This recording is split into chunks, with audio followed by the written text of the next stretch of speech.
them in her left jean pocket. Said, hit the road, run and go and chase that thrill. Yeah, ride your dreams like a rocket.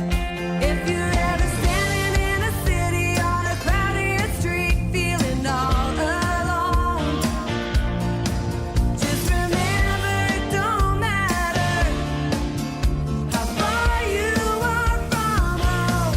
You're somebody's baby, somebody's favorite song to sing, somebody's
We want them to be able to earn more money before losing their benefits. And we're hearing a lot of support in the disabilities community. This province is the only province that is actually expanding disability supports. This province is the only province that is actually expanding disability supports. AISH Actions Revolutionary Podcast. Chantal and Gavin. You have now entered the no bullshit zone.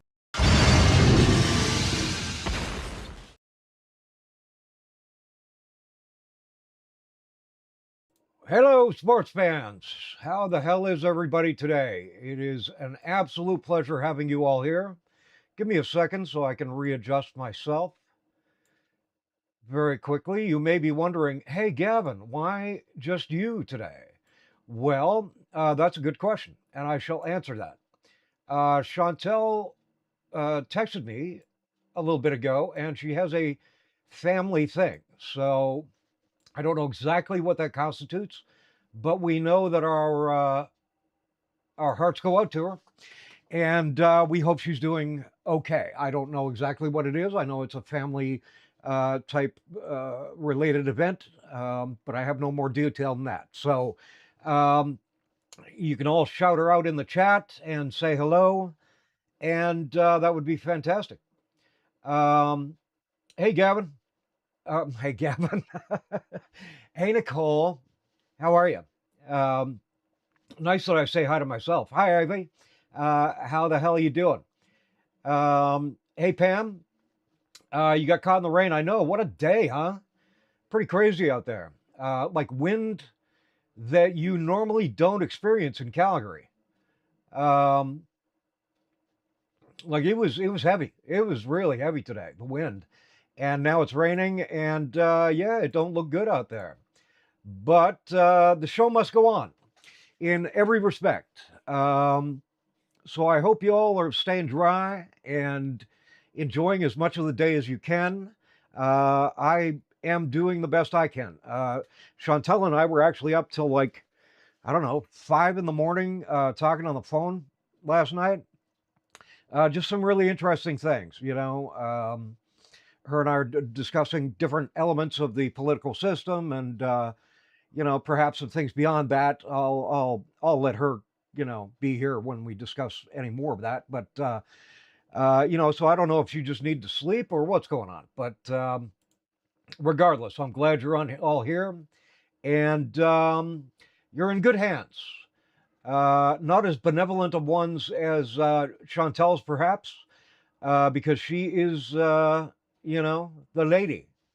The reason for the season is Chantal. And but we're going to get into some things today, you know, that I think are pretty important. You know, to give you an idea of what, you know, Chantal and I were talking about last night, or this morning, better said, we were discussing, you know, a lot about the civic nature of politics and what needs to happen. What is the, you know, first order? What do they call that? The first, well, I'll say first order for lack of a better term, in creating a space where people can actually thrive in their geography and within an economy and within a marketplace. And that goes for everyone, you know, from, you know, the least of these, from the homeless to the disabled class, to the artistic class, to the middle class and the working class, all the way up. What does that look like? So we had a very interesting conversation. And of course, it doesn't look anything like what we have today. And I think you guys know Chantal well enough to know, you know, she certainly understands that, as I think do we all. So that was part of the conversation, for sure. She was the one that put together tonight's podcast, so I'm going to do my best reading what is primarily her notes, and so that we can all learn a thing or two. So let me pull those up right here, right now. Give me about 2 seconds. Where the hell did she put it? How is everybody out there today, by the way? How are you all doing? Please let me know. Jump in the chat and greetings to everyone. Yeah, absolutely. Oh, wait, I'm here in the comments. My daughter's having issues with her and boom. A lot of blood. Ooh, I'm sorry I couldn't be on live today. Okay, well, good to know, Chantal. Thanks for telling all of us. And I'm glad you're in the chat. And we carry you with us all through today's episode. Very nice. I had no idea what was going on with her today. All I knew is that I was concerned. And yeah. So I just want to get to her notes really quickly here if I can. So give me 2 seconds. Let me see what's that. Prayers for your daughter, Chantal. Yeah, absolutely. Yeah, we of course hope you're okay, Chantal. Okay, so I don't know why I don't have your. Why don't I have your notes, Chantal? Like, where the hell are they?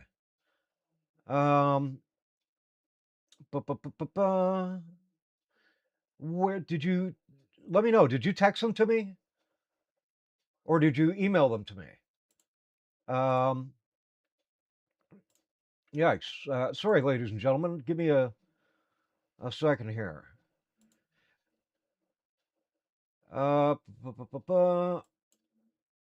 So we're going to be talking about the appeal process, and we're going to be talking about disability insurance. But Chantal, that's all I've got. So if you have a moment at all, send me the notes for those things, because for some reason they are not coming up. Nope, they are right here. What the hell am I thinking about? All right, here we go. I got it. Forget about that, Chantal. As you were, please continue taking care of the family. So the appeal window closes on June 30th. And, Chantal and I have talked about this several times, but it's worth bearing repeating. Because the $200 is one thing, but the one thing that we have is the ability to appeal up until June 30th.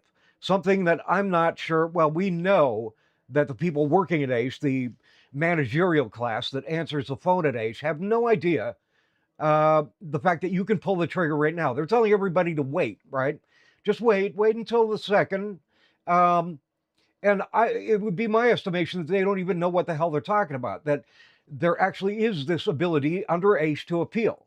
So you can appeal the decision of AISH, how the decision was derived.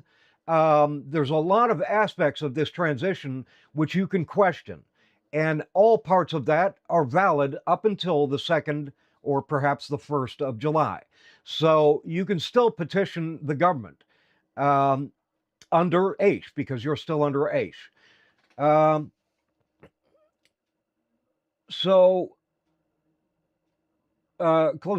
is the one hard deadline in all of this. And this may be the last episode before it starts to bite. Before we really, you know what I mean? Like that scene in the trash compactor scene in Star Wars, where the walls are starting to close in on us. And it might take a minor, miracle for something to happen between now and then. However, what we're trying to do on this show is set up everybody up for the greatest amount of success that they can achieve whilst fighting every part of this transition. On behalf of 80,000 people, with other people doing great work, and with everyone in this watching this podcast and doing the very difficult work, of writing emails, coming to protests, taking part in this initiative, this podcast, whatever you guys are doing, it's everybody has to do the work now to see this thing through. Like I said last night, there are no saviors. If Jesus was coming, I'd expect him to show up by now, at least in this regard. Haven't seen that yet. So I think what that means is that we might have to do the work. And if that's the case, that's why Chantal and I got busy doing this to begin with. I mean, in terms of podcast, I started the podcast, but it was only 2 episodes in that I found the most, the most glorious co-host I could ever find. And I had been not praying about it, but thinking hard about a co-host for the last year. And I wouldn't go back to doing podcasting if I couldn't find the right person to partner with. And goddamn, did I find the right person. I think you would all agree with me out there. So filing an appeal before June 30th costs nothing. No cost to you, except the use of your opposable thumbs. It locks in nothing and keeps a right open while the door is still there. And I'll speak more about that in the first segment, okay? And yeah, what that does is it keeps your rights open. You have the right, okay? You have a legal right to be able to petition your government on AISH, which is what we're all on, until July 1st, okay? So I would like to know how many of you out there in the chat have actually pulled the trigger on that. I know that Chantal has all of the material in which you would need to pull the trigger on this. All the documents, everything you need to send in and actually get that done. So, I'd love to know who in the chat has got that done so far. And if you haven't, I really encourage, almost to the point of imploring you, to go ahead and send, that letter in, stopping them. Can I pick up the appeal package at the AISH office? I'm going there tomorrow. That's a question for Chantal, Pam, but I sent my appeal last week. Bravo, Nicole. I have appealed. Bravo, Ivy. And Pam, no, you can't. The reason is because the AISH isn't catching this, and if they had, it wouldn't matter because they probably wouldn't disclose it. But no, you have to get that from Chantal, I believe. And maybe Chantal can give me, AISH does not handle appeals. It goes somewhere else. Right. So you have to, I believe, get that appeal from Chantal. And if Chantal is of the mind and the ability right now, she could tell you if that's from her or some other agency. The appeals secretariat. So perhaps she has the goods on that. So the appeals secretariat is where you have to go. All right. Let me see if she's saying anything else. She can email me tomorrow. Okay. She can email you tomorrow. Well, sure. Or you get a hold of her, Pam. How's that?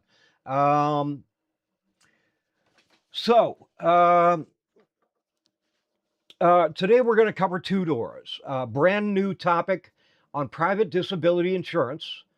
The work requirement nobody is reporting, and this is a really big consideration. Everybody's talking about how, losing $200 sucks, but nobody's talking about what it is going to mean for you to be required to work.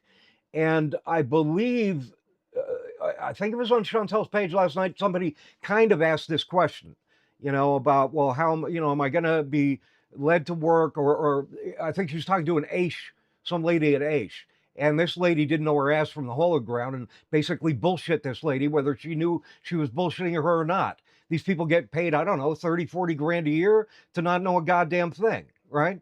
So, unacceptable, completely unacceptable. And so Chantal fielded a lot about that, send out, an email to every AISH office in Alberta, and that's what we're going to be discussing a little bit more today. So yeah, the work requirement, CPP Disability, and a couple of quick traps to avoid. All right. So some of this is news to me as well. So we'll all learn a thing or two together. Two doors, appeal versus reassessment. This fixes a live confusion in the group. People think there is no appeal, or that the appeal and the medical assessment are the same thing. They are two separate doors, and you can use both. All right. So that's really important in the fact that if you think you've satisfied one, there's actually two requirements to satisfy. Right. I mean, good on AISH, right? They this isn't the first time they did this shit with CPP, CDB, all of this stuff, and it just confused the hell out of everyone. And they were turning people down because they didn't do their work, right? So that's what this is. Door one, the appeal. This is an appeal of the decision on your current AISH file. The appeal, all right? It's an appeal of the decision on your current AISH file. It has a deadline, June 30th. Until July 2nd, you are still on AISH. You're still an AISH client under the old rules, okay? Nothing has changed for you even today, all right? Up until July 2nd. So the existing appeal process is fully open, all right? The appeal process stands, and under AISH, you can appeal any decision on your, account or whatever, and they have to respond within 30 days, all right? So there is still that time. Clients under the old rules, so the existing appeal process is open. It's open. The bar that makes the transition non-appealable does not take effect until July 2nd. So we're good. And a lot of people in the chat have already gotten their appeals in. So great. So right now the door is open. Door number two, the reassessment. This is the path to stay on or return to AISH on the grounds that your disability permanently limits your ability to work. It has no deadline, and the government covers one medical assessment. They are different. You can do both. The appeal is the one with the clock. Okay, so the appeal is the one in which there is a deadline quickly looming as of June 30th. All right. And so that's the one thing that we can't avoid and that is coming, hard and fast at us. These other two things, as I am led to believe, the reassessment anyway, is a different thing.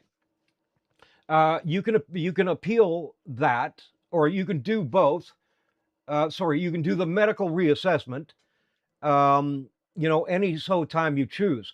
One of the confusing issues about this transition is we don't even know what the hell ADAP looks like, really, in all relative terms, especially the work requirement. And that's why I think today's podcast is so important, discussing that point in particular. And really, we don't know what it looks like, except we can assume, some unpleasant things.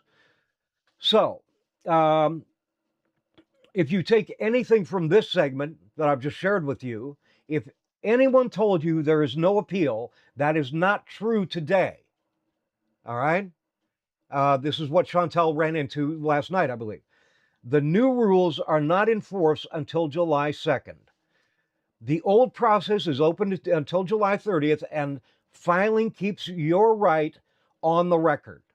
Okay, this is still your right, and the law has to respect your right. So if it ever had to go to court, the one thing that the law couldn't argue is the fact that you have a right to this appeal under AISH, all right, and that you got it in before the deadline. Very important. And it costs you nothing, all right? It's free, all right? I take a screenshot, whatever you do, whatever those apps are, and you send it in via email, I believe. Let me go back to the chat for a second, because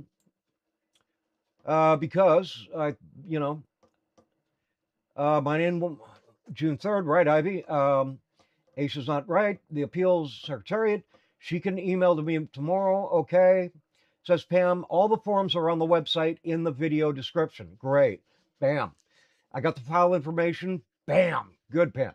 The reassessment window doesn't open until after July 1st, after after the ADAP transition happens and that new program and new legislation goes live. July 1st marks our loss of appeal rights under Bill 12. Couldn't have said it better myself, but I definitely tried. So, so there you go. All right, that's the first segment. And I think it means, you know, if we just break it down, I mean, it means something, you know, if you really like who you are and appreciate yourself, it's within your best interest to get this done. All right, this protects you. It may come to naught because we don't know the legality and we don't know everything that's happening with the transition. But it is far better to be safe than sorry. And if the government themselves or the court themselves will honor your civic right or your civil right to the appeal, then that could cause a lot more fucking bureaucracy for the government if the law upholds the fact that no, you have to go back and answer the appeals to these people and do it in a way in which it is verifiable, in which their doctors may have been consulted or anything else. I don't know particularly about that. I am not a lawyer. I just play one on TV. Okay, so so there is that, and that is that. So I'll go on to segment 2 and then see where to go from there. New private disability insurance and AISH-ADAP. All right, we're talking about private disability. We're talking about insurance now. Okay, we have never covered this on the show. That's right, Chantal. We never have.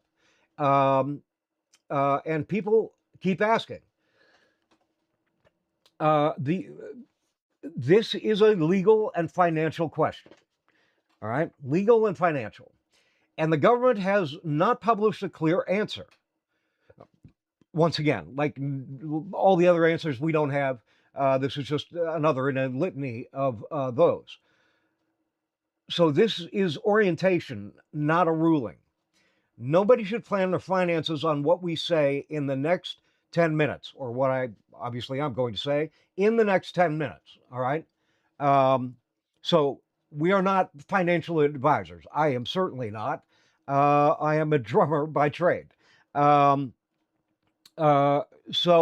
this is just to kind of orient yourself. It could be right. It could be, you know, we could not all have all the facts right.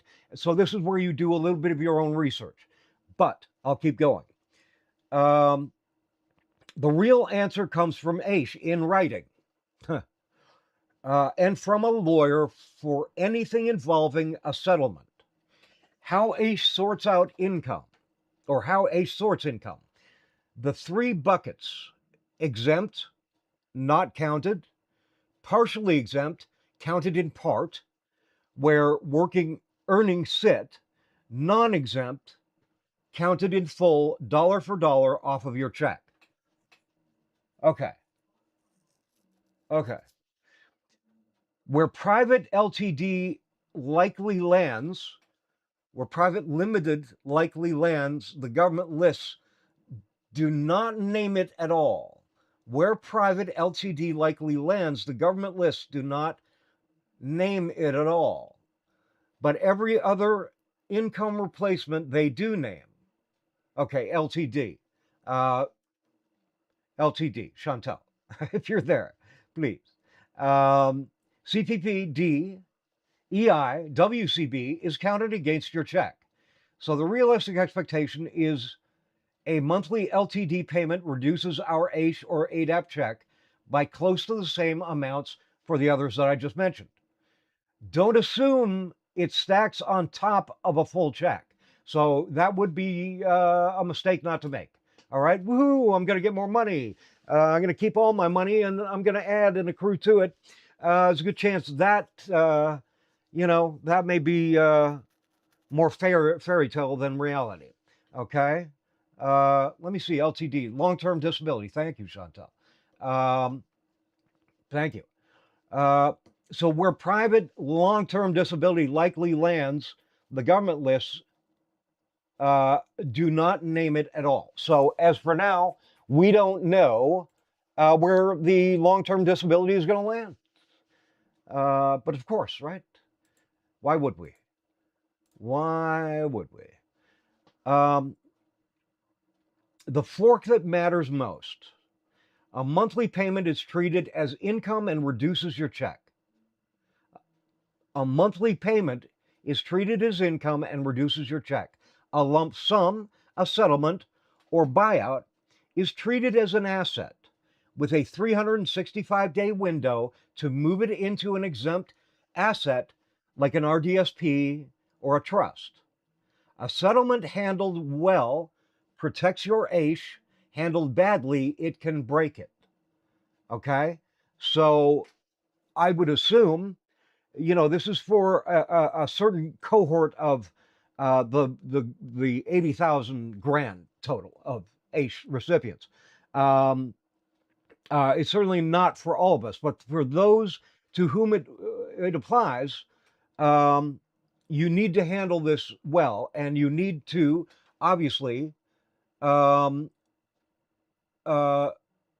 move it into an exempt asset like an RDSP or a trust. Okay? This is what I'm saying to you now. So word for word, I'm going to read this. If you are dealing with a settlement or a lump sum, please do not sort it out on a Facebook thread. Yeah, I can agree with Chantal there.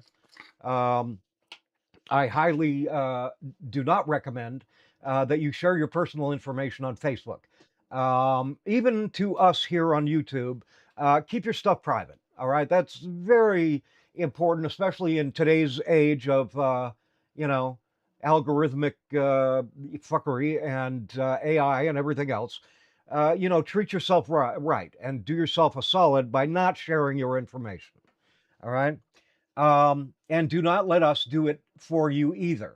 All right. So once again, Chantal has talked a bit about this. Don't send her your personal information.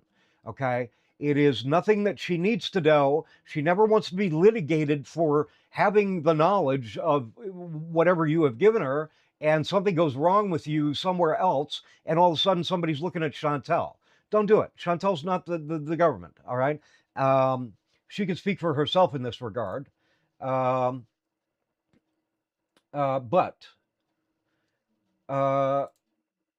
yeah, don't send your personal information to me, to Chantal. Put it on Facebook, put it on YouTube, unless you can find it in a very private chat, a DM or a PM or private chat here, not the public open chat. This is the one place a wrong move can cost you your AISH eligibility. All right? Heavy stuff. So talk to a disability lawyer or a financial advisor who can read your real policy. That advice is worth getting. All right? Or that's advice worth getting. All right? Yeah, go to the professionals. Chantal is a strategist, as I would say I am, but Chantal takes it one step further with all of the information that she's gathered over the last few months. But she is not the government. She is just a human being, right? Like Elephant Man said, I am not an animal, I am a human being. So, treat her, kindly. She can't do it all, but she can do everything she can for you, and thus and therefore she does. Okay? So let me go back to the chat for a second. Hey, Leanne. Okay. Chantal has got there before me. If I send a reassessment request today, will my file be on hold or still transferred because July 1st is sooner? Leanne, reassessments aren't open yet. Your file, right. Your file will move to ADAP because that's where these reassessments will take place. Yeah. Cool. Cool or not so cool. That's the truth. If Leanne, you're talking about not the reassessment but the appeal, I don't think that'll stop you from going to ADAP either. But that is the greatest safeguard that you have, I think, legally standing at this moment, is to send in the the appeal. The reassessment, yeah, they can't pull the trigger on that until this goes live, unfortunately. And there's nothing any Human Rights Commission can do. There's nothing the UN can do until this goes live. I think those rules could be severely looked at and amended for something so horrendous as what we're facing right now. But that's the reality we have. So, yeah. So I'm going to stop. Leanne says, okay, thank you. Well, you're very welcome, Leanne, of course. Of course. So, I'm not going to beat a dead horse here, but, I put this together last night, kind of in memoriam for a man that, obviously couldn't handle what we are discussing today and a great many other things. The transition for him, obviously, was so much to bear that it became existential. In doing this little piece that I did, which I'm going to play for you in a moment, I really took a look at his face when I was doing this. It's a video montage. And I just thought that guy looks like the nicest guy in the world. And it looks like this guy, you'd have a great conversation with a guy that looked like this. Even through the beard, he looked just so nice. And of course, that's not going to happen.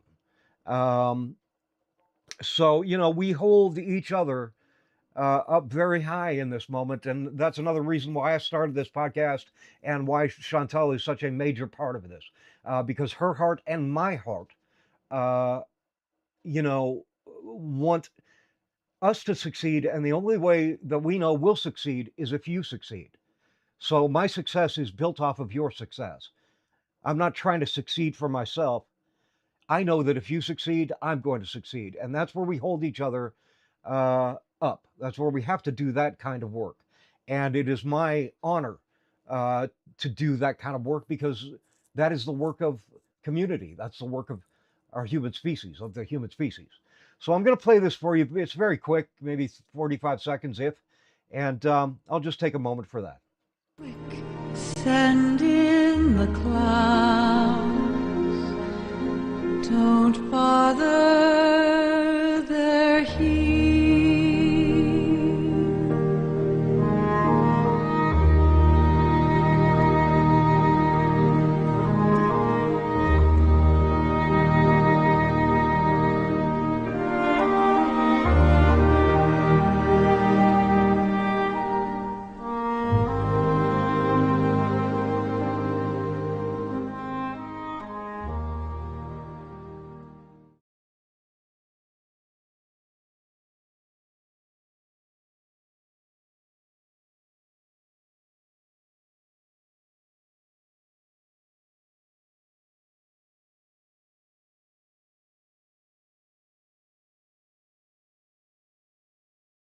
Sorry, ladies and gentlemen.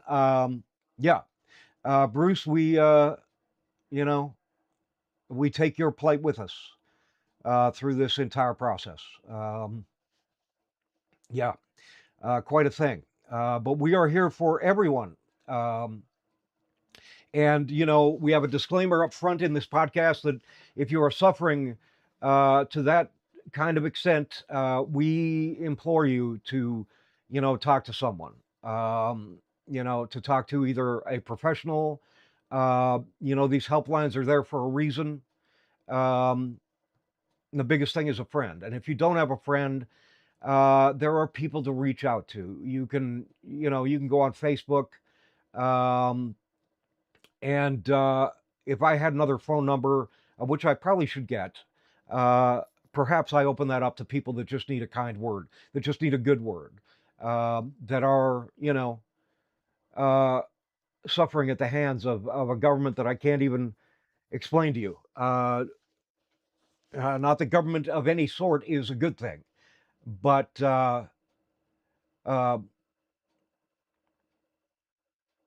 this one in particular is quite astounding. I'll just go back to the checks, to the chats for a sec. Leanna, okay, I'd prepare for your reassessment. You should reach out to doctors, specialists for letters that explain your disabilities and limitations. This will help you to get back on AISH. It's not a guarantee. Your voice that you'll get back on though, but it will help. No voice. I know. I know. Muted. I know. All right. All right. I got you.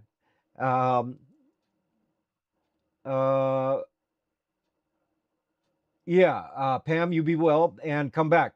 All right. Okay. So moving on to the third segment here. Let's deal with this. The work requirement, which I really think kind of focuses in on today's podcast. At least for me, it includes the greatest demographic or the greatest percentage of the 80,000. And I think it's very important to take a look at. So a member raised that the coverage is all about the dollar figures and is missing the participation requirement. Very true. They are right. And it may be the bigger harm. Well, you could certainly make an argument for that. The story so far has fixated on the $200 cut and the lower earning exemption because numbers are concrete and quotable. But there is a second piece getting lost. Okay, so I'm going to read that one more time. The story so far has been fixated on the $200 cut and the lower earnings exemption because numbers are concrete and quotable. Right? So I could, you can understand that very quickly. $200 gone, right? Easy to understand. But there is a second piece getting lost. And that piece is ADAP conditions, continued benefits on participation in employment measures, workshops, and job activity. And under the regulation, the director has discretion to suspend or discontinue benefits for non-participation. I think that that demands to be read a second time. ADAP conditions, continued benefits on participation in employment measures, workshops and job activity, and under the regulation, the director has discretion to suspend or discontinue benefits for non-participation. So, going back to the top, ADAP conditions, continued benefits on participation. That's a bit of a confusing sentence, but ADAP conditions on participating in employment measures, workshops, and job activity. So this is the real crux here. The employment measures, the workshops, the banal, how to write a resume, which I'm sure if there's 80,000 of us, I got to say 75,000 of us know how to write a goddamn resume. And job activity, whatever the hell that means, job activity. You mean just having to work, right? And under the regulation, the director has the discretion to suspend or discontinue benefits for non-participation. So this is a thing where you just can't, do that, right? We'd like to, we would all like to, but you can't because it is, at least for the moment, come July 2nd, going to be a legally binding legislation in which your participation is mandatory. Now, we could argue all day long about whether something like this that includes us and yet never did include us has the right to be mandatory, or whether or not that actually infringes on our civil liberties, right? Like forcing you to wear a seatbelt or whatever, right? Questions apply. And it's the questions that we need to ask. When are your civil liberties disrupted because of government legislation that they impose on you that you have no say in that process? That's why Chantal and I talked so much yesterday about the democratic process and the fact that we don't have one. We don't live in a democracy. And neither does the U.S.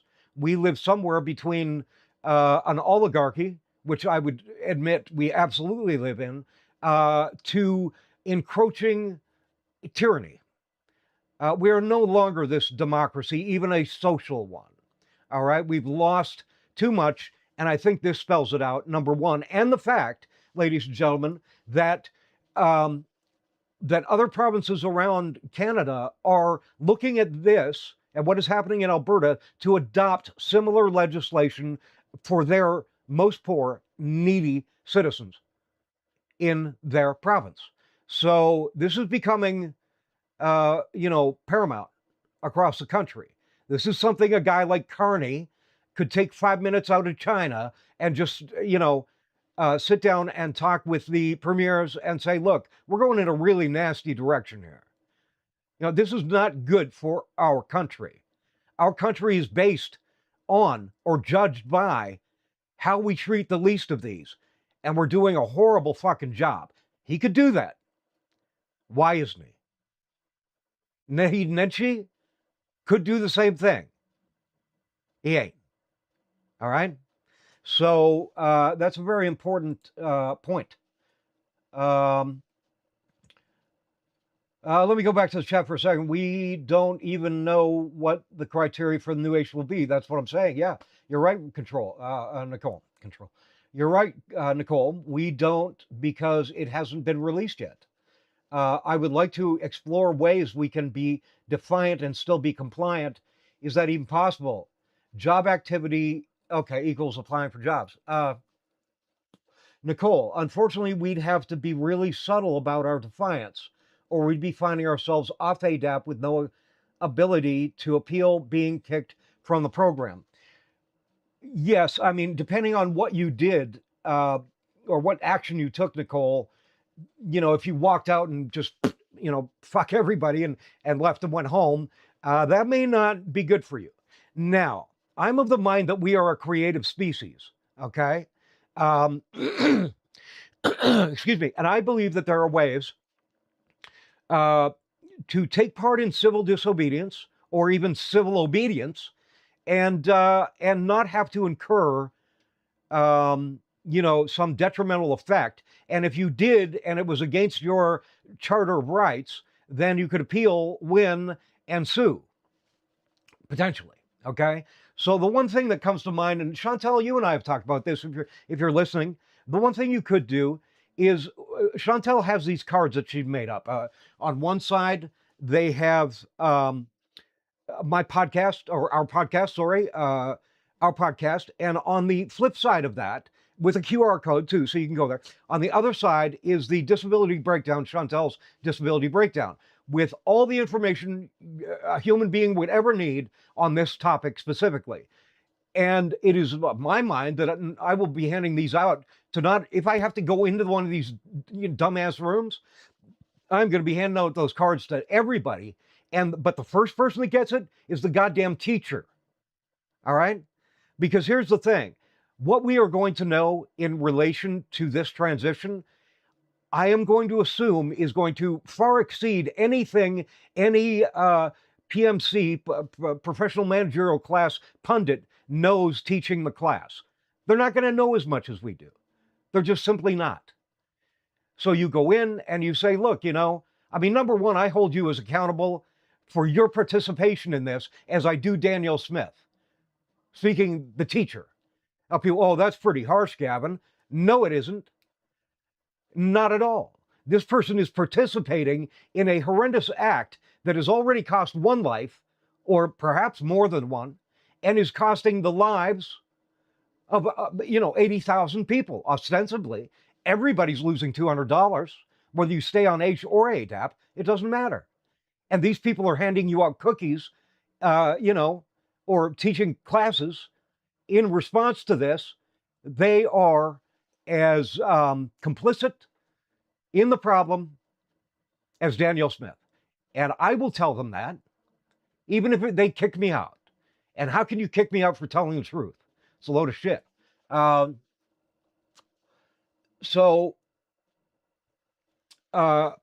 Chantal, you people can read that, or I'll read it in a second. I'm also, and I'm tossing this around, so don't take this as gospel, and I'm not telling anybody to do anything here, but I am wondering about protesting those locations. You can protest anything you want if you're civil about it, and if you are on the correct property, meaning public property, and you are not, in violation of any, law. People can walk by you, they can, get across the street, that kind of thing. Now, I don't know, and it all depends on what we're willing to risk. There is some risk. But why am I doing this podcast? Why am I protesting twice a week at City Hall? Because it's happening to me anyway. Whether I open my goddamn mouth or I don't, I am going to receive the same fate either way. Now people say, well, it might come quicker. I don't really care. It's going to come quick enough. For me, I know I have to fight. That's all I know. And perhaps that's my character, that's my nature, is to fight. Perhaps it's what I've learned over the last 10 years about who I am in relation to my right to exist on planet Earth. These sorts of things should not be happening to our species, not just me and not just you. Shouldn't be happening to our species. 8 billion people. So I fight the system. I don't hand the system gifts. I don't hand them, olive branches. I want to break the system, and not them. I'm not talking physically, but if you get in my way, you should probably move. All right? I'm not the friend of the politician, and I do not want to be the friend of the politician. I've been friends of celebrities my whole career in my real job as a musician, and I just don't give a shit anymore. The celebrity in this room is Pam. The celebrity in this room is Chantal. It's Nicole. It's Ivy. It's I don't want to miss anybody. It's Leanne. It's anybody else. I don't want to miss anybody. I think I got y'all. If I miss somebody, you could slap me. These are the celebrities. These are our heroes. How it should work is that I am your hero and you are mine. I am your savior and you are mine. I don't look to government anymore. I don't look to a God. I don't look to a Christ. I look to my neighbor, and I look within my own heart, because that, I believe, is the only place that we are going to save ourselves, and that is with the help of each other. So that's what I got to say about that. Our staying on ADAP is contingent on our participation in whatever ADAP says we need to do. And that's what the ministerial order states. There is no workaround. Exactly. So do you have to go? You are forced to, right? And should you not, I believe what Chantal is saying is that your very livelihood is contingent on whether or not you comply. This is a form of tyranny, ladies and gentlemen, when it comes to your very livelihood having to be one of compliance, all right? And once again, the person teaching the course is as culpable as anyone else in government, right? The Nazi Guard in 1939 didn't have the luxury, and the Nuremberg trial settled this. He didn't have the luxury of saying, I was just following the orders. He didn't have that luxury, and neither do they. Well, I'm just following, what the... No. Sorry. I'm not an idiot. You can think I am when you can say stupid fucking words to me. But no, it's not that. You are complicit. That is the truth. So I hope that's not too harsh for anybody, but it is the truth. So let me go back to the notes. ADAP conditions, why that is the sharper harm. So why this actually may constitute the greater nefariousness of this entire nefarious project. The cut is a fixed loss everyone sees coming, right? So it's kind of like something you can step out of the way of the car, but not the bullet. It's traveling too fast, all right? The cut is a fixed loss everyone sees coming. The participation rule is conditional and discretionary, and it is aimed straight at the people least able to meet it. Chantal, I mean, putting this together, that might be the the best statement I've come across so far. So for the people that have the ability to comply the least in society, they are throwing this cloak of what are the words, condition and discretion over you, when you can't handle the weight of that thing. If there's one class or group of individuals that can't sustain pressure, which every doctor of the 80,000 has already given claim to, it's this class of individual. It's us. We can't handle it. I can't handle it. I don't know about you. I can't. And I'm humble enough to say that. I don't know what I will do. I'm trying to be cool about it. That's why I'm fighting so hard, because as long as I fight, I'm thinking of other people. I'm not thinking about myself. The day I start thinking about me, we got a problem. So this keeps me busy. It keeps my head out there on other people, trying to do my best for them. Because if I do good for them, like I said, I do good for me. But this is freaking the shit out of me, just so y'all know. Aim straight at the people that are least able to meet it. A program that has already decided someone cannot reliably work, that has already determined that, then requires them to keep proving they are trying to work or lose support, is a trap with no safe move or no safe exit. So, I don't want to make anybody feel claustrophobic in this room, but that's basically what they're doing. They're shoving you into a box, ostensibly with a lock and no exit. Right? Except if you just can't perform at all. And to that extent, you would already stay on AISH, those individuals, because they simply can't move, right? They simply can't function.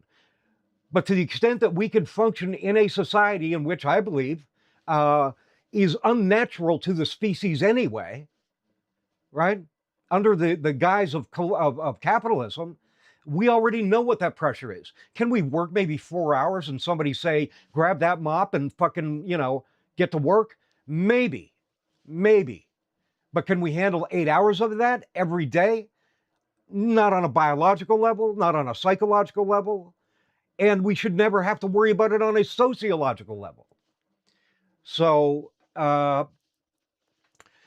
this is tough, right? This is this is the meat, not the milk of the word. This is the meat at the moment. And I'll get to the chat in a second.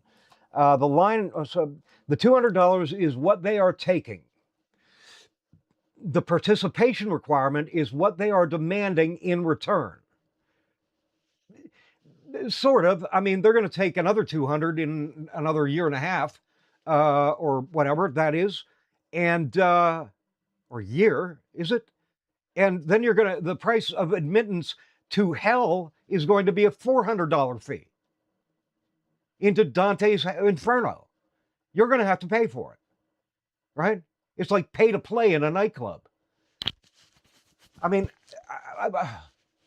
how sickening is that? How it makes me feel sick inside as a human being. From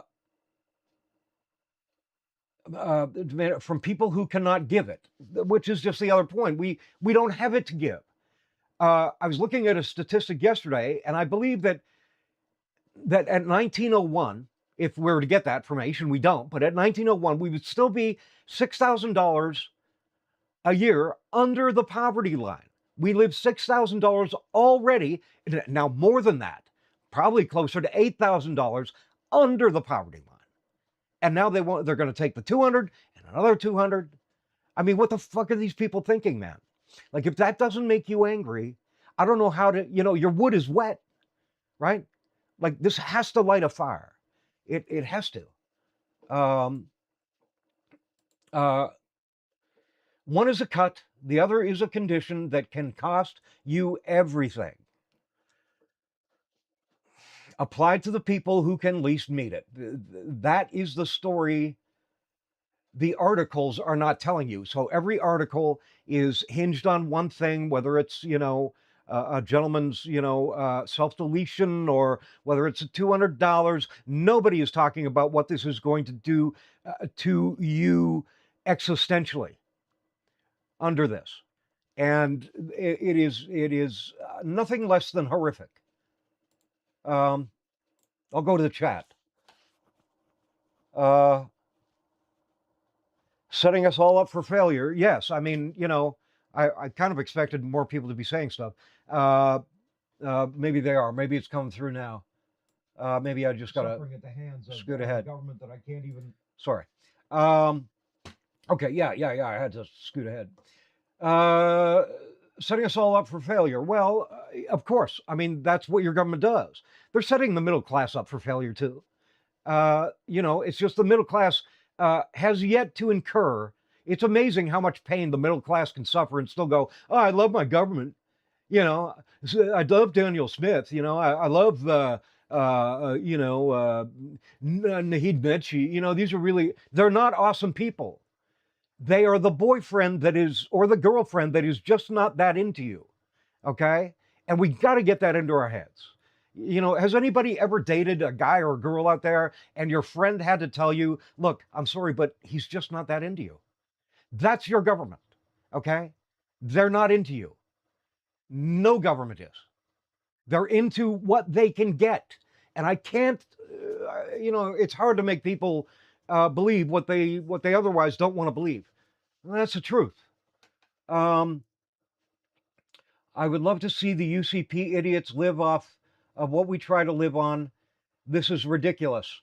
Well, of course. I mean, of course we would. I mean, is that going to happen? Probably not. Although if we restructure, see, one of the things that Chantal and I were talking about last night till 5 o'clock in the morning was restructuring our civic geography. So if you want to make a change, you have to walk it back to its very genesis, to what is the most important thing. The most important thing, as far as I'm concerned, and I think as far as history is concerned, is proximity and accountability. Those two things, proximity to and accountability to. We don't have that with government. We don't have that with each other. We are built off a grid system after World War II that immediately in a grid system, just by the nature of that, of the structuring of that, separates immediately, right? So we talked about architecture in terms of how to architect spaces, civic spaces that actually work. And this is work that I've done, which brings us into the closest proximity to each other, brings commerce or the market, brings the marketplace back into view, brings mom and pop shops into that civic space. Art, commerce, philosophy, politics, science, medicine, all of these things interwoven within the local geography, the district, the tribe, whatever you want to call it. And Chantal and I talked about this for a long time. And, if she wants to say an amen to that, if she certainly can. Nicole, message retracted. Oh, I would love to read that. Yeah, so... so there it is. And I mean, the point comes, right? I mean, when does revolution happen, right? When does revolution, absolutely, yeah. When does revolution take place? Well, of course it takes place. Typically revolutions didn't take place until the middle class contingent, historically speaking, were the ones that finally had enough. This is why Chantal and I are doing July 1st at the Edmonton legislature, the Alberta legislature, the protest and the teach-in, because we know there's going to be a venerable ton of the middle class walking around that day, just holding inside all of their angst and all of their fear and trying to have a good day in spite of the shit surrounding them. And this is our moment to say, hey, man, this isn't about the the disabled class, right? It's not really about us. It's about you. And here's how it's about you. Here's what you're going to pay in excess of, and you're afraid you're going to lose your goddamn house at any moment, right? Here's why this matters to the middle class. A lot of that walks itself back to the Heritage Fund and to, you know, the taxation in which now is just exploding, right? Even Farkas wants to, is attempting to legislate new property tax in Calgary, right? More fucking tax. And the middle class has been taxed to death. So my question is, when do you move? When do you move? When do you get upset? When do you get upset? Nicole, you're saying some great stuff there, man. You know, and Leanne, beautiful, beautiful. And I will, and Chantal says absolutely yes. This is what we're talking about, ladies and gentlemen, and Chantal and I were asking ourselves, going through the motions of pondering the question, how do we do this? If we were going to do this, how would we do this? How would we institute this? And that's a question we never solved last night, but we certainly came up with thought experiments and ideas that we can now kind of turn over, ponder, investigate, and journal to kind of get down, boil it down to a simple thesis in terms of how to bring the people back the power. Chantal, what was that? If you're there, what was that? What was the tag? What was the tag? Because I like the tag. Because that's what needs to happen. The people need to be back in power. That is democracy, okay? That is Socratic democracy. The people rule. It's very simple. Demos, people, Kratos, rule. Demos, Kratos, democracy, the people rule, okay? We don't have it. We don't have it, and we need it. We need the Pams of the world, the Chantals of the world, the Leannes, the Nicoles, the Ivies of the world, to be the ones making decisions on their own behalf. People's bringing the people back into politics. Yes, right. Yeah, and we'll workshop even that. But bringing politics back into your hands. Well, I don't have any time for politics, Gavin. No, you will have time for politics. And it will be your responsibility to be a part of the political system. Because it is my contention that if you are born on planet Earth, the moment you are born, you are immediately political. Why? Because you're going to take advantage of things that other people use. You're going to drive on a road. You're going to walk on a path. Right? You're going to shop at a store. You're going to partake in the grand demonic project. And therefore, your voice matters.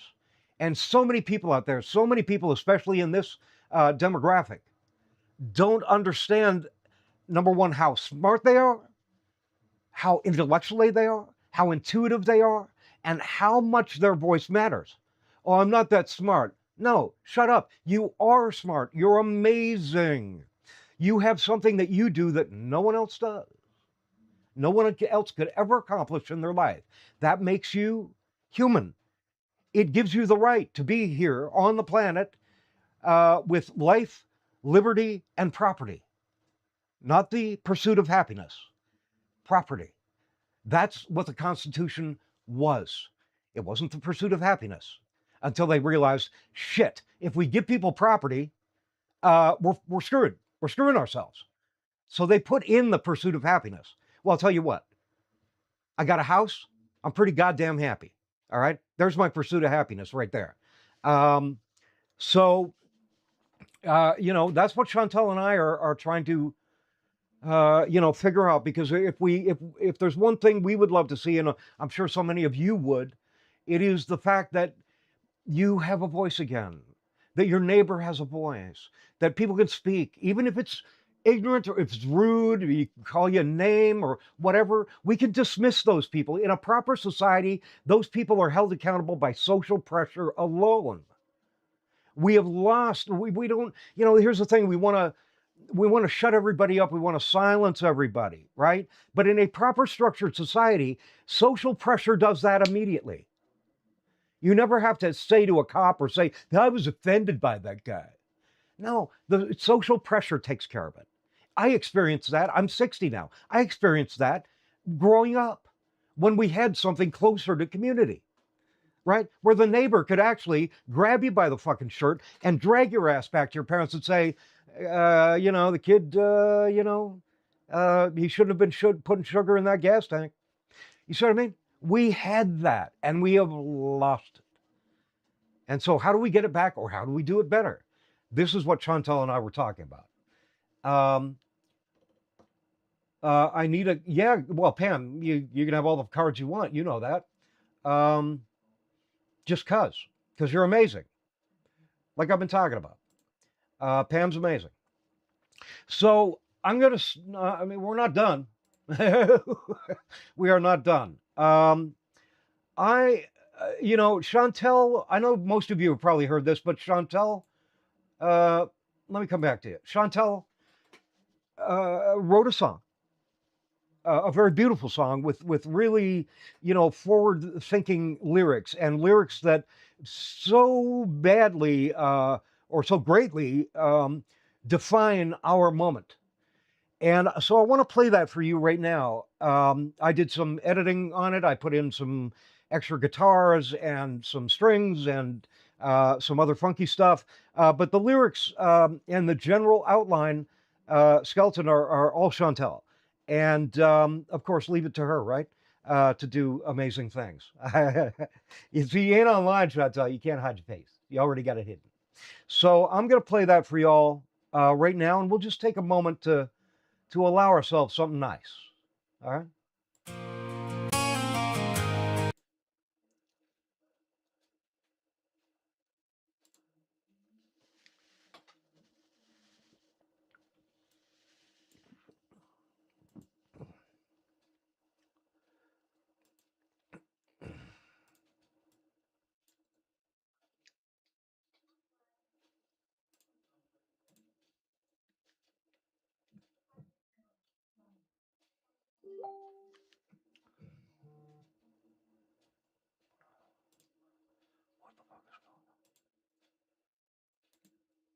Oh my God. Oh my God. We are still here, our backs against the wall without fear. We are still here, we stand as one. We'll fight their lies until our work is done.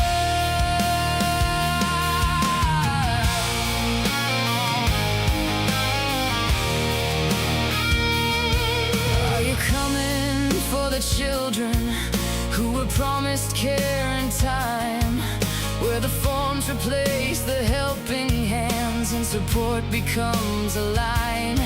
Are you coming for the families who have begged and called and tried, while the doors keep closing quietly and the need stays locked inside?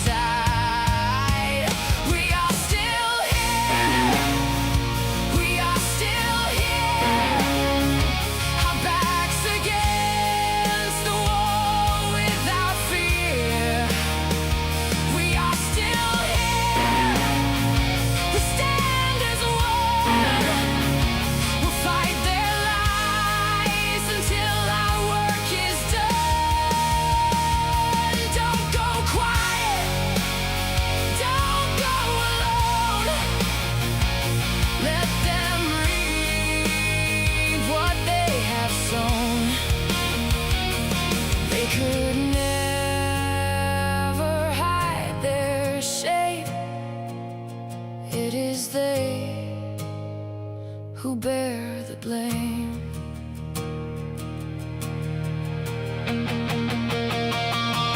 Are you coming for the sick ones who can't lose another thread, where the medicine, the rights, the care stand between the living and the dead? Are you coming for the renters with the notice on the door, where the check was never enough to live and now they're taking more? We are still here,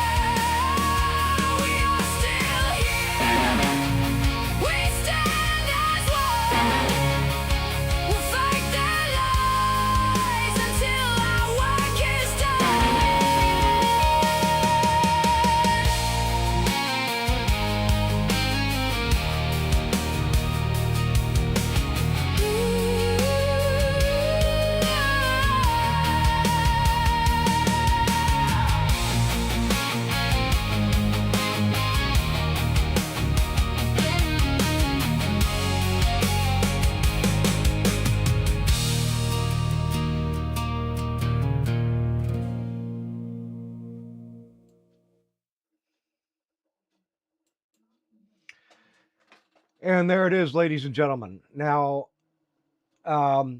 first things first. Sorochan, you only had one job. One job. All right. My apologies for that, ladies and gentlemen. For some reason, I went to mute myself and I muted the other thing. I am running everything today, all technical and all philosophical and everything else. So, cut me some slack, huh? Because it kind of got a little bit of slack. I hope you all enjoyed that. I sure as hell do. I loved, working on it. I love what it says. We are still here. We ain't going anywhere, man. Whether we are standing up for Mr. Bruce Johnson in memoriam or standing for 80,000 people, we are still here. All of us are still here. So, yeah, what do y'all think of that? Yeah, Nicole, right on. Wow, that is amazing. Yeah, Leanne. Amen, sisters. What a tune, right? What a song. What a culmination of what we're all feeling right now, really. Beautiful, beautiful. So I'm going to get back to one more, to segment 4 now. All right. We're going to talk a little bit about CPP disability and the part we have undercovered. All right. So we've talked about it, Chantal and I, but we really haven't, I think kind of exhausted the topic. And I once again, all of these things are working together. It's amazing to me. We've been doing this show for like a month now, just over a month, right? We have like 2,300 views. Konnichiwa or if that's the right word, to everyone out there for watching this. And the astounding thing is we're never out of material. This government fucks up so bad that they're actually keeping us working every day. Because something is new, something is bad, something is horrible, something is wrong on a daily basis with this government. So, God bless them. We're never out of material here. So CPP disability. The group asks about CPP disability constantly. This is Chantal speaking of her page, right, of the disability breakdown and the app and all that. Excuse me. And the show has barely touched it. Sure enough, here are the verified 2026 numbers and the squeeze that matters. All figures from Canada.ca. All right. So that's another thing that Chantal and I don't say enough. Everything that we have a source for. And that source is either quote unquote reputable media or the government website. But it comes from a source in which most people would say, okay, I trust it. All right. All of these figures come from Canada.ca. What is a federal monthly payment for people who contributed to CPP through past work and now have a severe and prolonged disability that keeps them from working? Federal separate from AISH.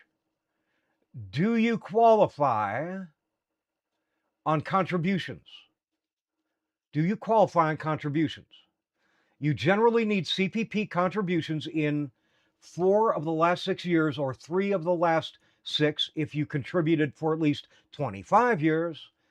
Check your own record in My Service Canada account. Yeah, my CRA, right? CRA. The 2-part test. Severe means regularly incapable of any substantially gainful employment. Prolonged means long-term, indefinite, or likely to result in death. All right? And it seems to me like this is the part the government is screwing with as well, right? Incapable of sustained work and those that are long-term, right? This is kind of where they thought there was a crack in the fissure, right? Well, those, guys that kind of, they can't work all the time, maybe we'll just put the squeeze into them, right? That's what they're thinking. So 2026 CPD earnings lines before tax. Under $7,400 a year, should not affect your benefit. Okay? 7,400 to $20,971.45 per year. You must contact Service Canada. May be read as showing you can work regularly and can put your benefit at risk. Okay.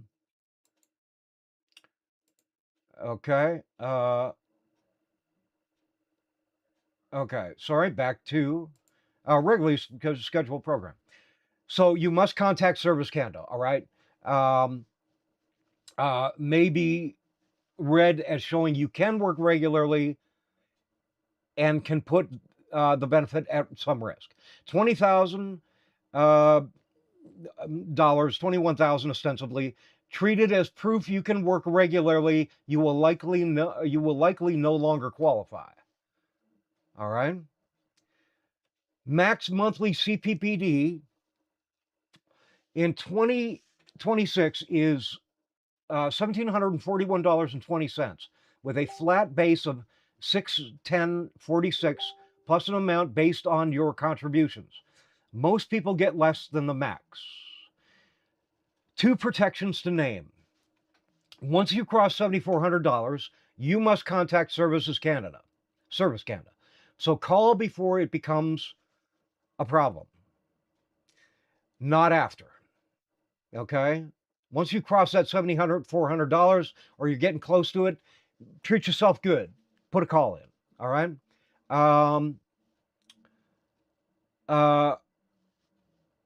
Where the hell am I? The AISH interaction. Oh, and there is a 3-month work trial where you keep your benefits while you test whether you can work. And there is a 3-month work trial where you keep your benefits while you test whether you can work. The AISH interaction. If you get CPPD, AISH counts it dollar for dollar. Right, we know that. So it does not stack up on top. Right, so don't expect CPPD to make you independently wealthy. It's actually cut back dollar for dollar on your AISH check. So whatever your CPPD is, AISH just remits you the difference to bring you up to 1940 or 1740 ostensibly, okay? You land at the same floor either way, all right? So you ain't getting any richer.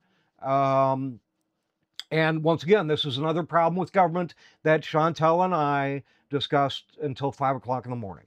The squeeze, this is the heart of the CPPD segment. Here is the trap. To make ADAP equal what AISH pays today, you would have to work close to full time. Now, most of us, if not all of us, can't. That's why we were already adjudicated by a doctor, because we are not capable of sustained long-term employment. But that same amount of work is what cancels your CPP disability, because the federal line sits around $21,000 a year. So the work the province pushes you toward is the work that destroys the federal benefit that proves you cannot work.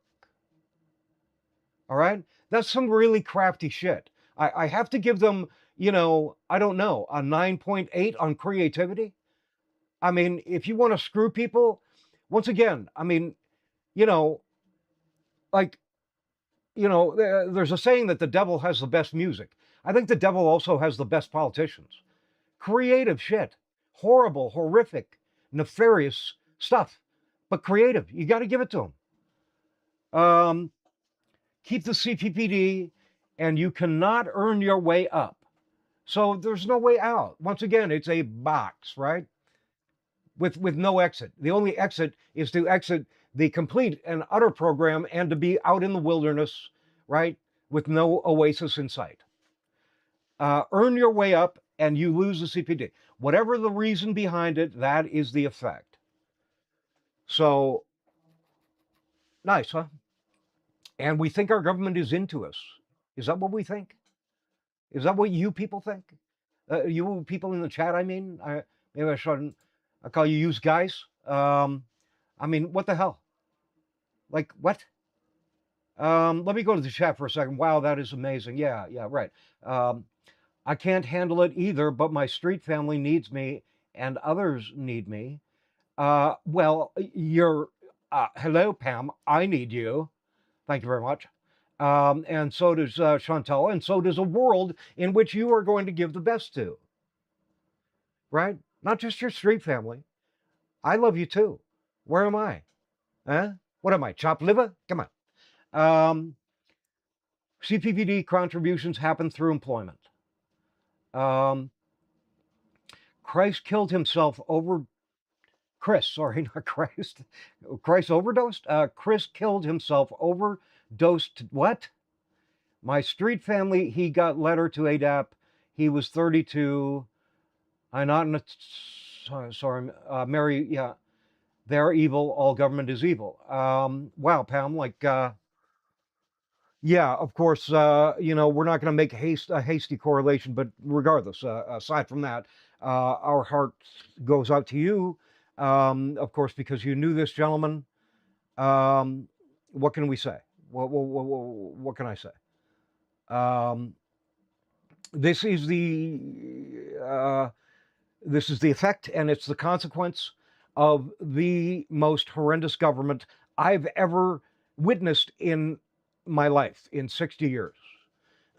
I've never, ever seen anything this nefarious, this evilly constructed to bring this level of austerity onto a needy public. And the middle class is in need right now. We're all in need right now. I mean, 4 liters of chocolate milk is $7 man. We all need it. And it is at this moment that the government is just clawing you back. Everything. And then telling you that they know better than your doctor does. You can work. You go out there and work. We have to fight back. Chantal, if you're out there, July 1st cannot come quick enough, my friend. You just can't. Okay. We'll go on to segment 5. This is the last segment of the night, ladies and gentlemen. I would love to know where we're at.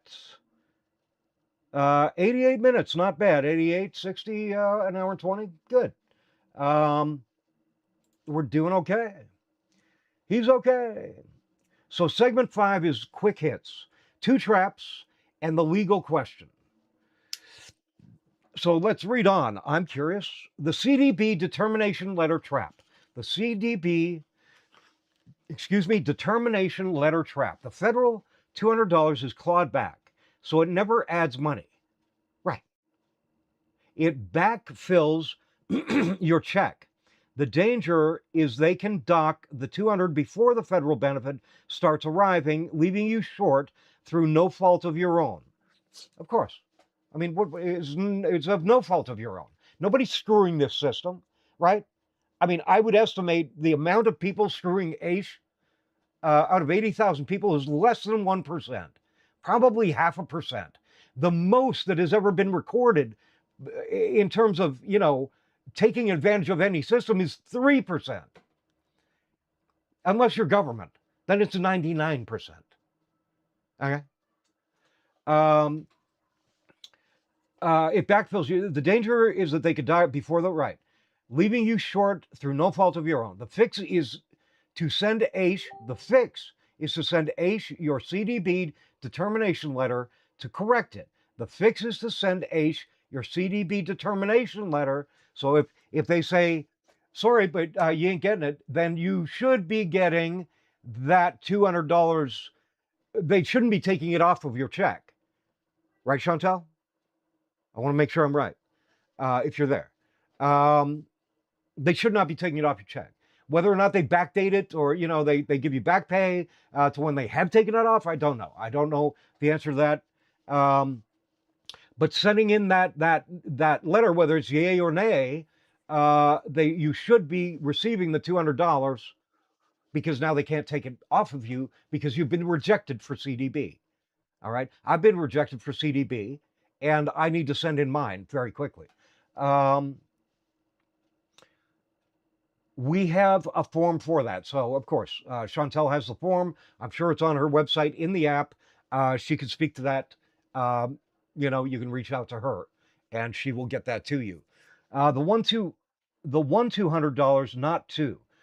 Quick myth buster. Because it keeps circulating, there is one $200 clawback, the CDB, plus a separate $200 base cut that lands in 2028. People keep adding them twice. You do not drop the to 1540. The floor is 1740. The legal question straight up, people are asking about an injunction and a court challenge. Here is the straight answer. It is a real avenue. The bar is high, the clock is short, and it needs a public interest or disability rights lawyer, not a Facebook thread. Okay? So, you know, it's one thing to bitch and moan on Facebook, and we should, and we do. And we bitch and moan on YouTube as well. But if we can do one thing more than bitch, I mean, bitch, I'm not saying don't bitch, go ahead and bitch, it's fine. But if you can rise one level above that once a day, let's say, then maybe try to seek out, you know, a disability lawyer. I talked to a guy directly involved with AISH downtown, wearing a kind of a pink salmon, he was just, you know, this cat kind of had it going on, although it was a little much for me. Purple shoes. But he is directly dealing with AISH clients pro bono. So we talked, and this is another individual that I need to reach out to. So I got that information, right? We just do the little things that we can, not everything, right? You got a stack full of dishes, do a plate, leave the rest, and go watch Netflix, all right? One plate's done, all right? You got one for tomorrow. Me, I like a clean house, but that's just me.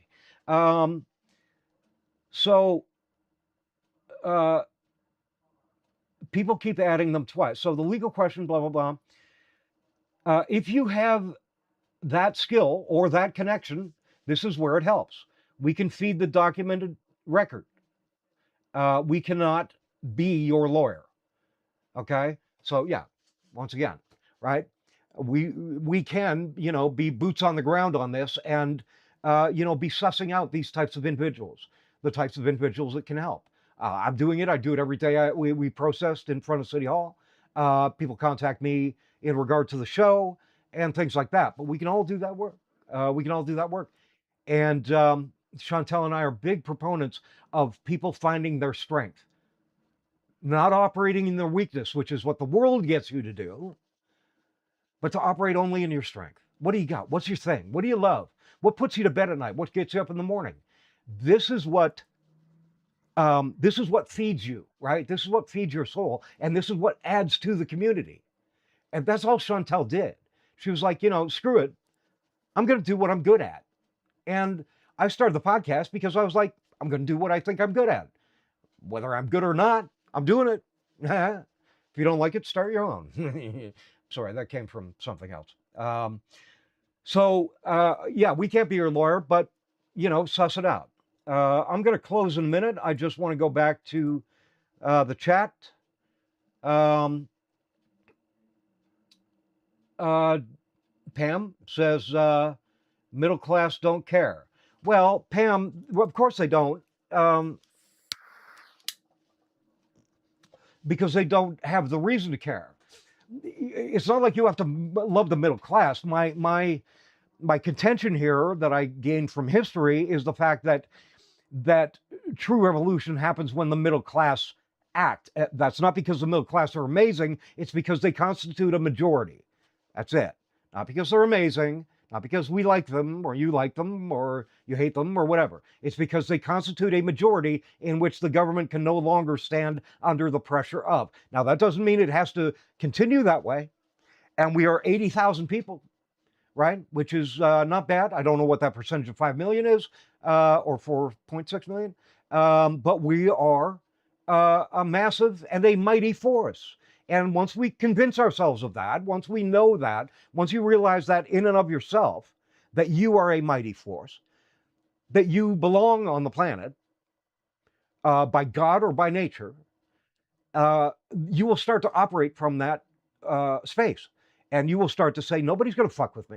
Nobody's going to do to me what this government is doing. And we're going to go after them. Now, where are those people that think the same way I do? That's the only way Chantal and I ever hooked up like this, right? Because I thought one way, and God damn it, in the last 6 years I've been doing podcasts, I've never found one person that thought even remotely close to what I think.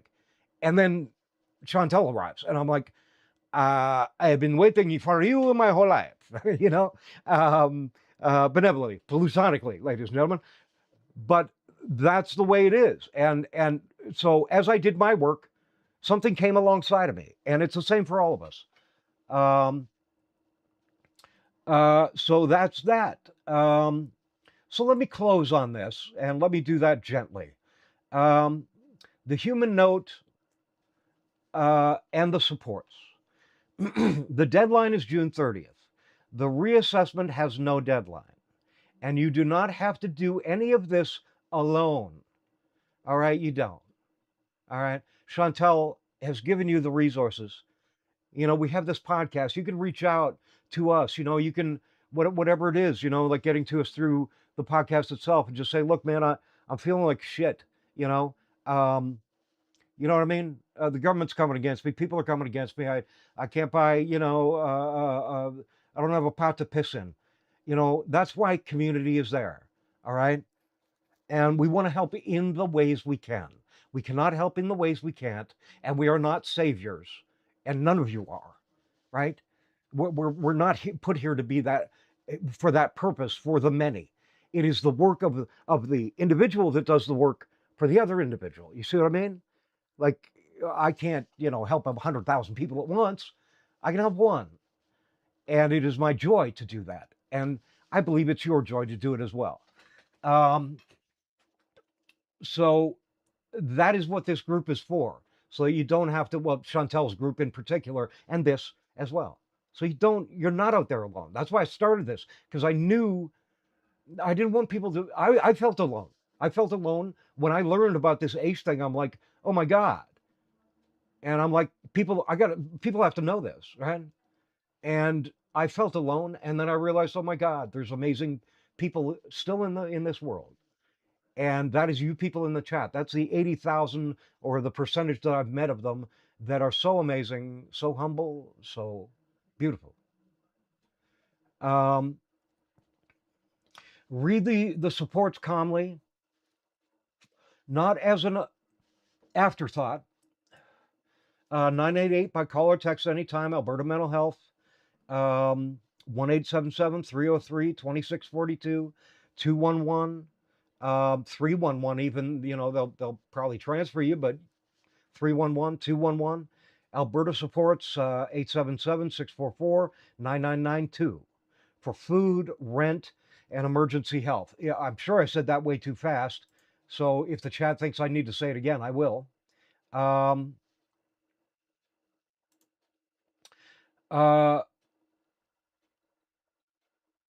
We have a clock and we have a door that is still open.